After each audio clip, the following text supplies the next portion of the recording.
안녕하세요. 사회복지사 이정민입니다. 노후엔 좀 편히 살아야지. 그렇게 생각하며 은퇴했지만 막상 현실은 그렇지 않다는 걸 아시죠? 국민연금은 매달 들어오긴 하지만 고작 70만 원 남짓. 전기세, 약값, 통신비에 마트장 한번 보면 통장이 바닥납니다. 게다가 요즘 물가 예사롭지 않죠.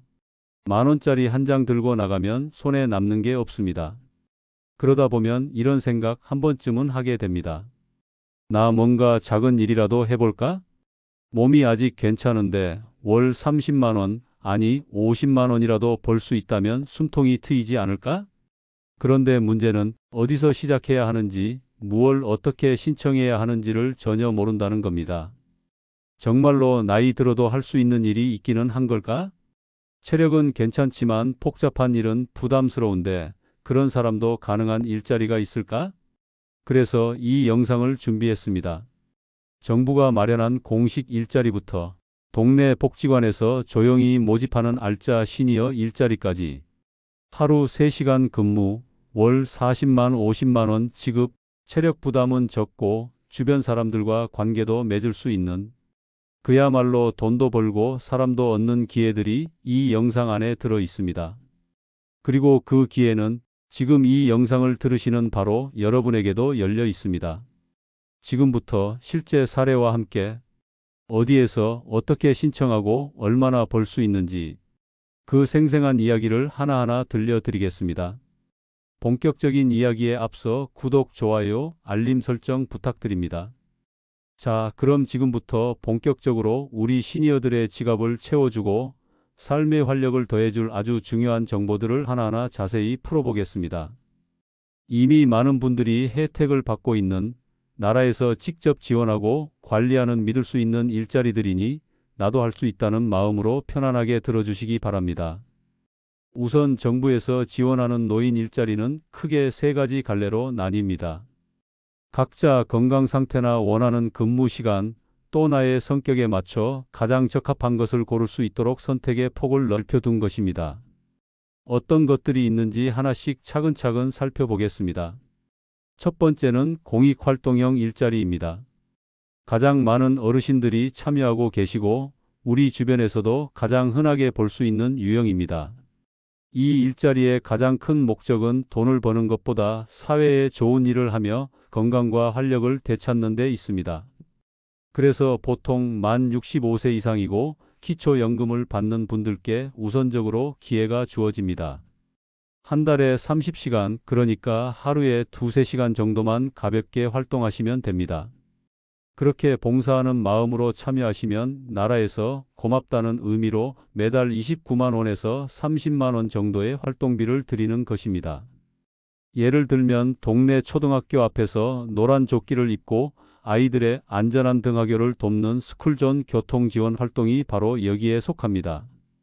아이들의 제잘거리는 소리를 들으며 손주들 생각도 하고 동네 주민들과 반갑게 인사를 나누는 아주 보람 있는 일입니다.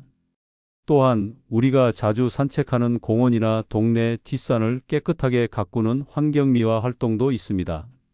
내가 쓸고 닦은 길이 깨끗해지는 것을 보면 마음속까지 환해지는 기분이 든다고들 하십니다. 특히 의미 있는 활동 중 하나는 노노케어입니다. 말 그대로 노인이 노인을 돌본다는 뜻입니다. 일주일에 2번 저보다 조금 더 거동이 불편하거나 홀로 외롭게 지내시는 다른 어르신 댁에 방문해 별일 없으시죠? 하고 안부를 묻고 말벗이 되어드리는 일입니다. 내 작은 발걸음이, 내 따뜻한 말 한마디가 누군가에게는 세상과 연결된 유일한 끈이 될 수 있다는 생각에 큰 보람을 느끼는 분들이 아주 많습니다. 이처럼 공익활동형 일자리는 체력적인 부담이 적어 남은 시간에 얼마든지 개인적인 시간을 가질 수 있다는 큰 장점이 있습니다. 두 번째는 사회서비스형 일자리입니다. 이것은 공익활동형보다 조금 더 구체적인 역할을 맡으며 활동비도 더 많이 받는 유형입니다. 여기서 어떤 전문성이 필요하다고 해서 거창한 자격증을 요구하는 것은 아닙니다.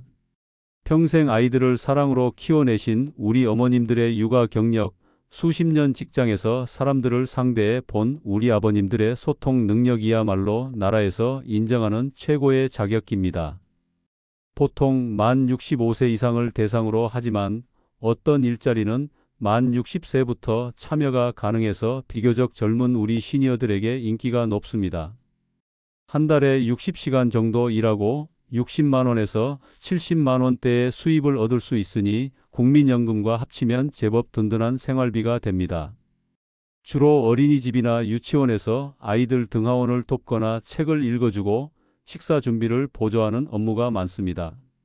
그뿐만 아니라 시립박물관이나 도서관에서 안내를 돕거나 복지관에서 여러 프로그램 진행을 보조하고 공공기관에서 간단한 행정 업무를 돕는 등 그 종류가 아주 다양합니다. 대부분 실내에서 근무하기 때문에 더위나 추위 걱정 없이 쾌적하게 일할 수 있다는 것도 장점입니다. 내 지난 경험을 살려 사회에 기여하고 제법 쏠쏠한 수입도 얻을 수 있으니 이야말로 일석이조라 할 수 있겠습니다. 세 번째는 시장형 일자리입니다. 이것은 정부의 초기 지원을 바탕으로 비슷한 뜻을 가진 동료 어르신들과 함께 힘을 합쳐 직접 물건을 만들거나 팔아서 수익을 내는 작은 사업단을 운영하는 것입니다. 혼자 하는 게 아니라서 부담이 적고 서로 의지가 되어주니 외롭지 않습니다. 예를 들어 손재주 좋은 어르신들이 모여 직접 짠 참기름이나 구수한 손두부, 맛깔스러운 밑반찬을 만들어 동네에 파는 식품 제조 판매 사업단이 있습니다. 또 바리스타 교육을 함께 이수한 뒤 작은 카페를 열어 향긋한 커피를 파는 시니어 카페도 인기가 아주 좋습니다. 내가 만든 물건이 팔리고 손님들이 맛있다고 좋다고 다시 찾아올 때의 그 뿌듯함은 월급 봉투와는 비교할 수 없는 큰 기쁨을 줍니다. 물론 다른 유형에 비해 조금 더 적극적으로 참여해야 하고 책임감도 따르지만 내 안에 잠자고 있던 열정을 다시 한번 느끼고 싶은 분들에게는 이보다 더 좋은 기회는 없을 것입니다. 100마디 설명보다 실제 이야기가 더 마음에 와닿으실 겁니다. 그렇다면 실제로 이런 일자리에 참여하고 계신 분들은 어떤 하루를 보내고 있을까요? 제 주변의 몇몇 분들 이야기를 조금 더 깊이 들려드리고자 합니다. 먼저 올해 68 되신 김 선생님 이야기입니다. 평생을 기계 부품 공장에서 일하며 굳은 일을 마다하지 않으셨던 분입니다. 퇴직 후 1년 넘게 집에서 텔레비전만 보며 시간을 보내셨다고 합니다. 아내분 말씀이 남편이 퇴직하고 집에만 있으니 처음엔 좋았는데 점점 소파와 한 몸이 되어 생기를 잃어가는 모습에 마음이 너무 아팠다고 합니다. 차라리 나가서 뭐라도 했으면 좋겠다는 말이 목구멍까지 차올랐지만 남편의 자존심에 상처가 될까봐 차마 그 말을 꺼내지 못하고 속으로만 끙끙 앓으셨다고요. 그러다 김 선생님이 먼저 동네 복지관에 붙은 노인 일자리 참여자 모집 공고를 보고 큰 용기를 내셨습니다. 김 선생님이 하게 된 일은 바로 공원 환경미화였습니다. 매일 아침 8시부터 11시까지 동네에서 가장 큰 중앙공원을 돌며 쓰레기를 줍고 화단에 잡초를 뽑는 일이었습니다. 이렇게 일하고 김 선생님이 한 달에 받는 돈은 51만 원이었습니다. 이 돈은 김 선생님께 단순한 돈이 아니었습니다. 아내 몰래 비상금을 챙겨두는 든든함이었고 병원비에 보태라며 자식에게 내밀 수 있는 아버지의 자존심이었습니다. 무엇보다 매일 아침 정해진 시간에 일어나 땀 흘려 일하고 돌아오는 남편의 얼굴에 다시 생기가 도는 것을 보는 아내분의 기쁨이 가장 큰 보상이었다고 합니다. 두 번째는 올해 62이신 박 선생님의 이야기입니다. 박 선생님은 평생을 가족을 위해 살림만 하셨던 분이라 자기 이름으로 된 월급 통장 자체가 처음이셨다고 합니다. 늘 무릎이 좋지 않아 걷거나 서 있는 것을 힘들어 하셨죠. 그래서 김 선생님처럼 밖에서 하는 일은 엄두도 내지 못했습니다. 반신반의하며 주민센터에 문의했는데 정말 맞춤한 일자리를 소개받았다고 합니다.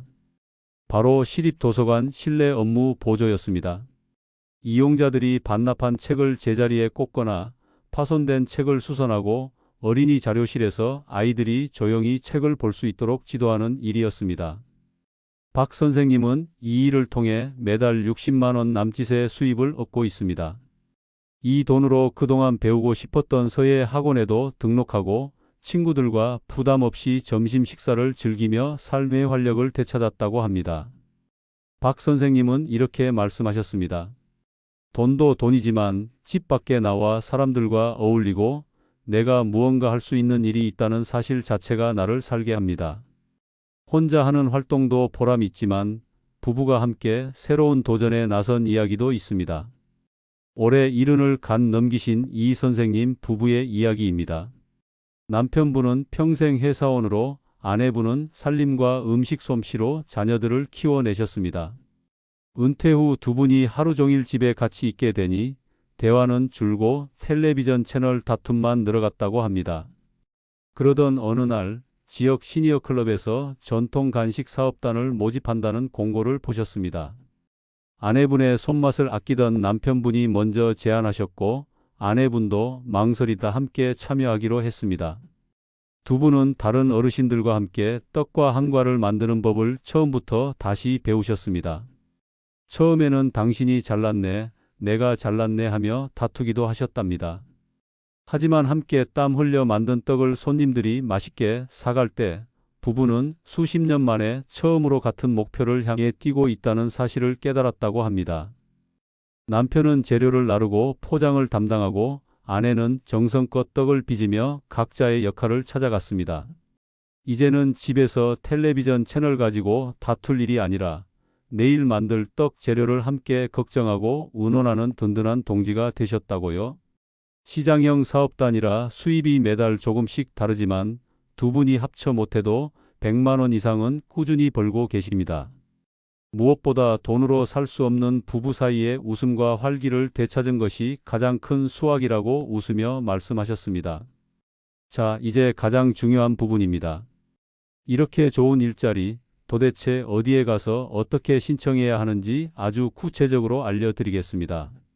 절대로 복잡하거나 어렵지 않습니다. 우리를 도와주기 위해 마련된 곳들이니 주저하지 마시고 문을 두드리시기 바랍니다. 가장 큰 장애물은 내가 이 나이에 뭘 하는 생각입니다. 이 생각부터 버리셔야 합니다. 이것은 구걸이 아니라 우리가 성실하게 살아오며 세금을 낸 국민으로서 누릴 수 있는 당당한 권리입니다. 마음의 준비가 되셨다면 전화 한 통의 용기를 내보십시오. 가장 먼저 기억하셔야 할 곳은 노인 일자리 여기라는 인터넷 사이트와 한국노인인력개발원에서 운영하는 대표 전화 1577-1613입니다. 컴퓨터가 어려우시면 무조건 전화부터 하시는 겁니다. 이렇게 말씀하세요. 안녕하세요. 노인 일자리에 대해 문의하려고 전화했습니다. 제가 사는 곳이 어디입니다. 참여할 수 있는 일이 있을까요? 담당자는 이런 전화를 하루에도 수십 통씩 받는 전문가입니다. 절대 귀찮아하지 않으니 걱정 말고 물어보십시오. 하지만 저는 직접 방문하는 방법을 가장 추천해 드립니다. 얼굴을 보고 직접 상담을 받으면 더 정확하고 다양한 정보를 얻을 수 있기 때문입니다. 편안한 차림으로 신분증 하나만 들고 찾아가시면 됩니다. 어디로 가야 할까요? 첫째는 내가 사는 동네의 시, 군, 구청, 노인복지과 또는 주민센터입니다. 둘째는 각 지역의 시니어 클럽이나 대한노인의 취업지원센터입니다. 이곳은 어르신들 일자리만 전문적으로 다루는 곳이라 더 구체적인 도움을 받을 수 있습니다.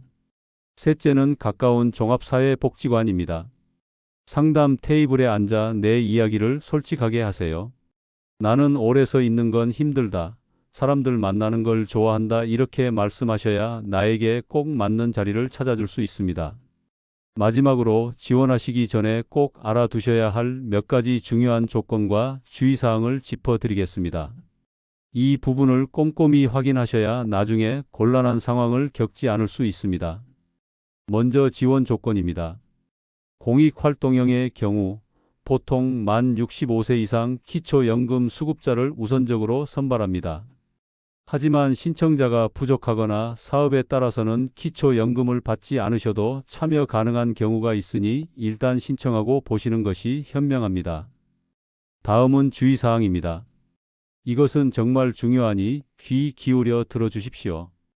가장 많이 걱정하시는 건강보험 피부양자 자격 문제를 다시 한번 짚어보겠습니다. 만약 노인 일자리에 참여해서 건강보험 직장 가입자가 될 경우 자녀의 건강보험에 피부양자로 등록되어 있던 분들은 그 자격이 상실될 수 있습니다. 이렇게 되면 자녀의 보험료 부담이 늘어날 수 있습니다. 하지만 너무 걱정하지 마십시오. 대부분의 공익활동형 일자리는 한 달 근무 시간이 60시간 미만이라 직장 가입 대상이 아니므로 자녀분의 피부양자 자격에 아무런 영향을 주지 않습니다. 하지만 사회서비스형이나 시장형 중 일부는 60시간 이상 일할 수 있어 직장 가입자가 될 수 있습니다. 그래서 계약서에 도장을 찍기 전에 이 일자리는 건강보험 직장 가입 대상인가요? 이 질문을 꼭 2번, 3번 확인하셔야 합니다. 또한 신청 기간을 놓치지 마셔야 합니다. 노인 일자리 사업은 선착순이 아니라 보통 매년 연말인 11월에서 12월 사이에 다음 해 참여자를 집중적으로 모집해서 심사를 통해 선발합니다. 이 시기를 놓치면 1년 내내 자리가 나기를 기다려야 할 수도 있습니다. 그러니 11월이 되면 동네 주민센터나 복지관 게시판을 유심히 살펴보세요. 혹시 마음에 드는 일자리가 여러 개라면 중복 신청도 가능하니 여러 곳에 신청해 두는 것이 현명합니다. 혹시 선발되지 않으셨다고 해서 너무 실망하지 마십시오. 이것은 결코 어르신의 능력이 부족해서가 아닙니다. 예산과 정해진 인원 때문에 아쉽게 기회가 닿지 않은 것뿐입니다. 오히려 한번 지원해 본 경험이 있으니 내년에는 더 능숙하게 준비하실 수 있습니다. 용기를 잃지 마시고 내년 모집 기간을 다시 한번 기다려 보시는 지혜가 필요합니다. 기회는 용기 내어 도전하는 사람에게 찾아오는 법입니다. 늘 제가 드린 정보 어떻게 들으셨습니까? 중요한 것은 이 모든 것을 아는 것보다 나도 한번 해볼까? 하고 문 밖으로 나서는 작은 용기입니다. 이 나이에 하며 망설이지 마십시오. 이것은 아쉬운 소리가 아니라 우리가 누릴 수 있는 당당한 권리입니다. 오늘 내용이 조금이라도 도움이 되셨다면 잊지 마시고 화면 아래 구독과 좋아요 버튼을 꼭 한번 눌러 주십시오. 그리고 혼자만 알고 계시지 마시고 주변의 친구나 가족분들께 이 영상을 공유해서 좋은 정보는 함께 나누시기 바랍니다. 여러분의 작은 실천이 누군가에게는 큰 희망이 될 수 있습니다. 여러분의 지갑을 지키는 현명한 정보, 저희 인생 한 줄이 계속해서 전해드리겠습니다. 다음 영상에서는 오늘 민생회복 쿠폰 신청 전에 무조건 보셔야 할 내용을 준비했습니다. 다이소, 배달앱, 병원비처럼 되는 곳과 안 되는 곳을 5분 만에 싹 정리해 드릴 테니 다음 영상도 절대 놓치지 마십시오. 여러분의 건강하고 행복한 노후를 응원합니다. 감사합니다.